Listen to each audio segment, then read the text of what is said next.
Hi, this is a short video recording just showing you how to use the referencing tool in Word for the IEEE style of referencing. So the first thing we do is we go onto the Reference tab, open the ribbon, and then in the Citations and Bibliography group, we click on the drop down box beside Styles. We can see we have a list of all the different referencing styles here from MLA, ISO, Harvard up to IEEE. IEEE is the style that we'll be using, so we select that. That's always the first thing you have to do. Now down here in this paragraph I have some information that I've collected from 3 different sources. So let's get started and I'll show you how to insert the references for these sources. So the first sentence: although many wonderful engineering feats have been achieved over the last number of years, there are many future engineering achievements that exist only in our minds or even beyond our imagination. So we place the cursor after the word imagination.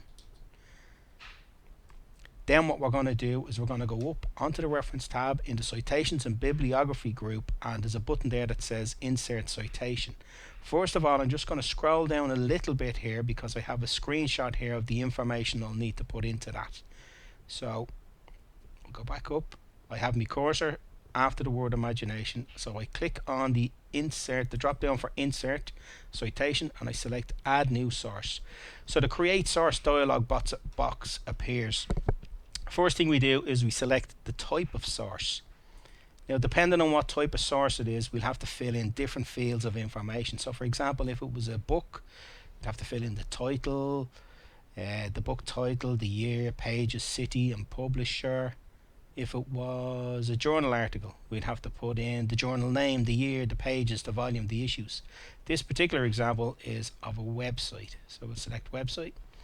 So let's start inputting this information. So first of all, the author there for this first citation is the IEEE. I'm going to use the tab key on my keyboard to move down through these fields. So I'll go down now next to the name of the web page, which is the IEEE Code of Ethics.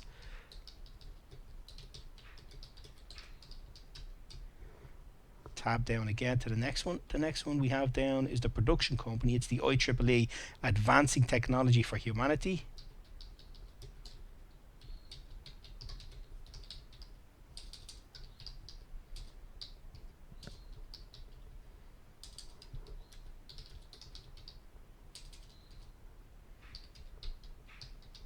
So Advancing Technology for Humanity. Tab down again. The next field there is the year it was published. The year it was published was 2014. The month, tab down again. The month it was published was January 01, and the day was 08.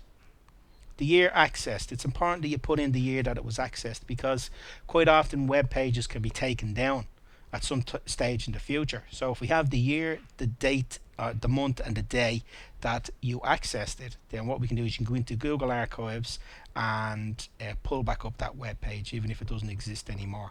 So 2020 is the year, the month is October. Oops, tab down. Month is October. The day is the 7th, so it's 07. And then the URL. So ordinarily we'd usually copy and paste this in because, as you know, even if there's a full stop in the wrong position, the URL won't work. But I'm pretty confident I can type this in. We'll check it afterwards anyhow. So https://www.oeee.org/about/governance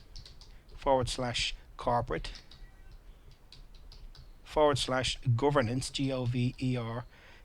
P7-8.html. Okay, so we'll click OK. We'll scroll back up and we can see there that our first citation has been dropped in there, our first reference. It's a number 1 and it's in square brackets. Now if I scroll down to the end of the document, I'm just going to start. I need to get the cursor down onto the start of a new page because our reference list, we're going to insert the reference list now. The reference list always has its own page. It starts on a new page. So we go into the Reference tab, and in the Citation and Bibliography group we click on the drop down there for bibliography. We don't want the bibliography, that's different to a reference list. We want the reference list, so we select reference list. And we can see that Word has automatically formatted it for us all nicely there the way it's supposed to be. Um, um, okay, so we have that there now. So next thing we want to do is just check that this URL I typed in is correct. So I'm just going to highlight the URL, highlight it there and copy it, Control C. Then I'm going to open up my browser window. Open up a browser window. I'm just going to paste it into the address bar and hit return to see if I've typed this in correctly, and I have. It's bringing me to the correct website, so that's great. So that's the first one. We'll go back up here now and have a go at putting in the second one.